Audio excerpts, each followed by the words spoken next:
Assalamualaikum warahmatullahi wabarakatuh. Selamat pagi, selamat siang, selamat sore, dan selamat malam kapanpun dan dimanapun kalian menonton video pembelajaran ini. Pada pembelajaran saat ini kita akan melanjutkan materi bab 5, khususnya bagian C, yaitu faktor-faktor pembentuk integrasi nasional.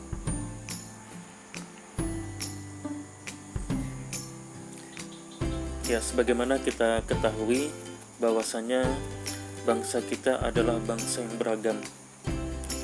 Profesor Yusril Iza Mahendra pernah mengatakan bahwasanya multikulturalisme itu bukanlah paham tetapi kenyataan atau sebuah fakta bahwasanya negara kita adalah negara yang begitu beragam.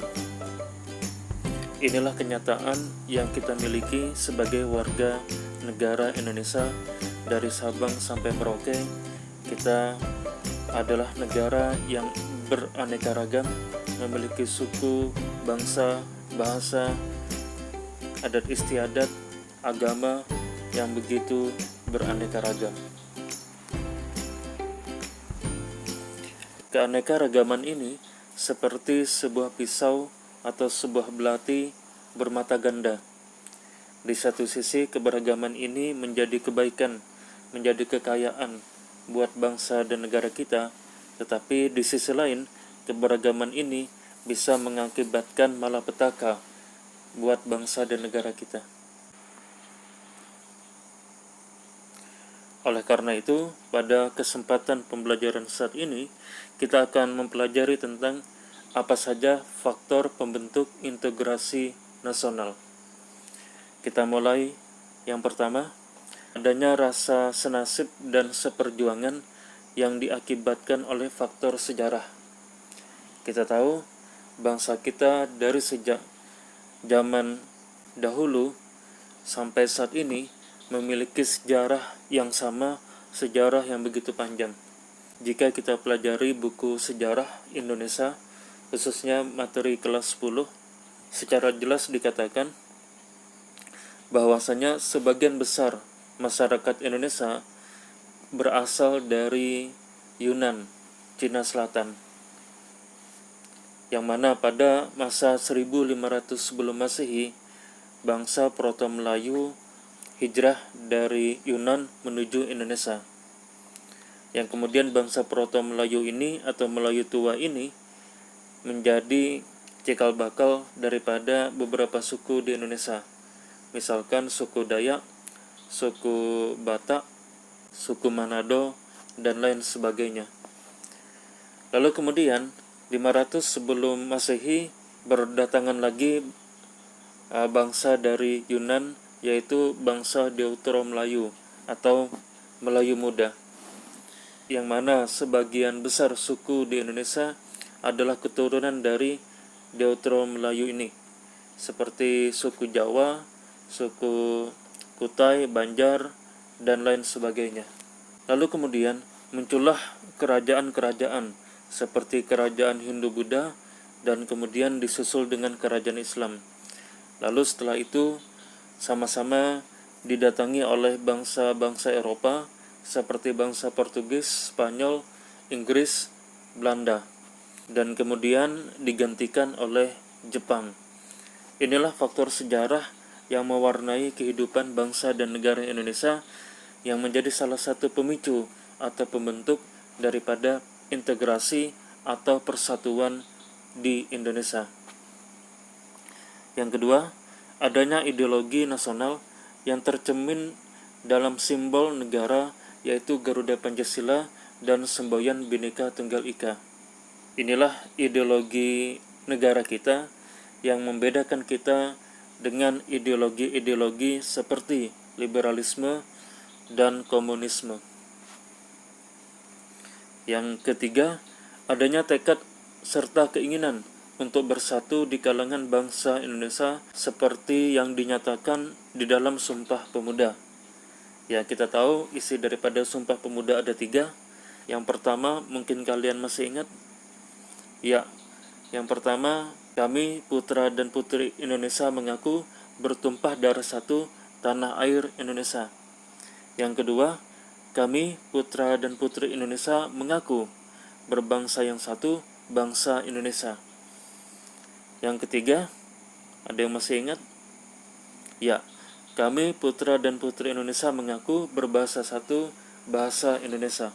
Sumpah Pemuda inilah yang menjadi titik puncak daripada persatuan Indonesia setelah dibuat pondasinya dengan kokoh pada masa pergerakan nasional tahun 1908 dengan didirikannya organisasi modern pertama di Indonesia. Ada yang tahu apa nama organisasinya? Ya, organisasinya adalah Budi Utomo.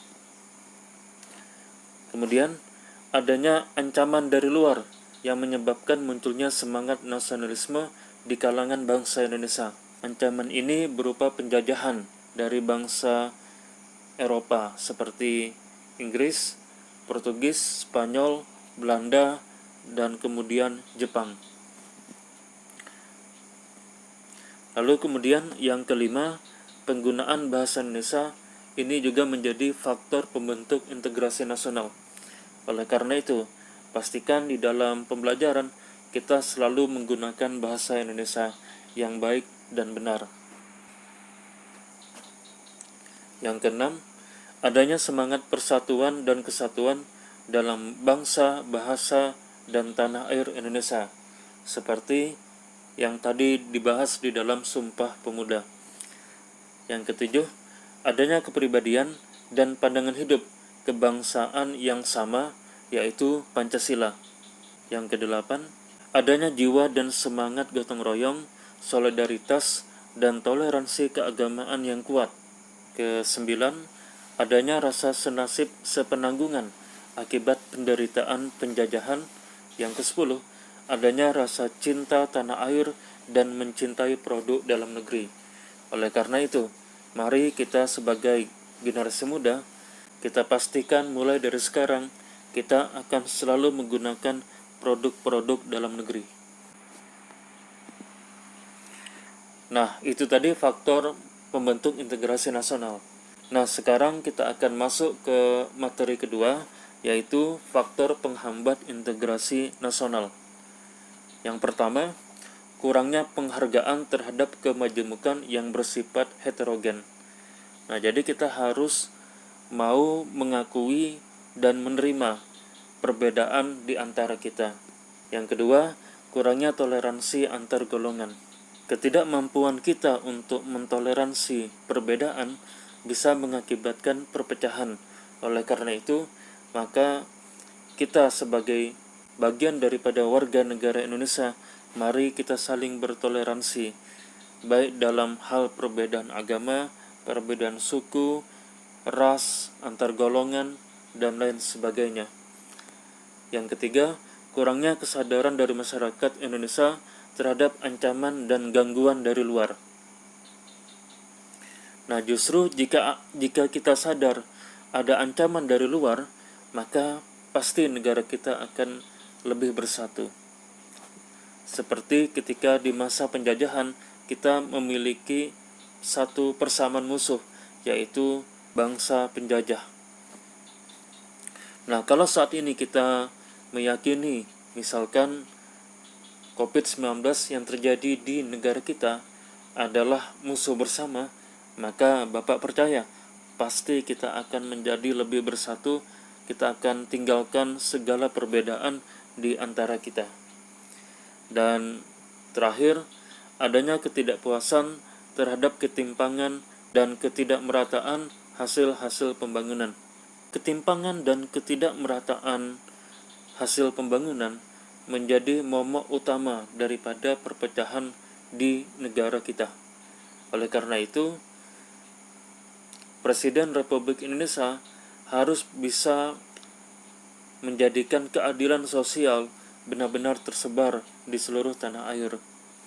Jangan sampai ada daerah-daerah yang merasa tidak puas dengan kesejahteraan di daerah tersebut sehingga ingin melakukan separatis, yaitu memisahkan diri dari negara Indonesia. Baik, demikianlah pembelajaran singkat kita saat ini.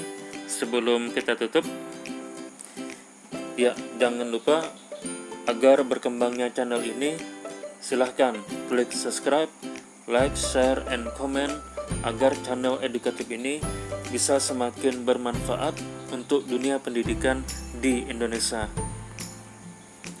Sekian, terima kasih atas segala perhatian. Mohon maaf apabila ada kekurangan, kehilafan, dan kesalahan dalam penyampaian.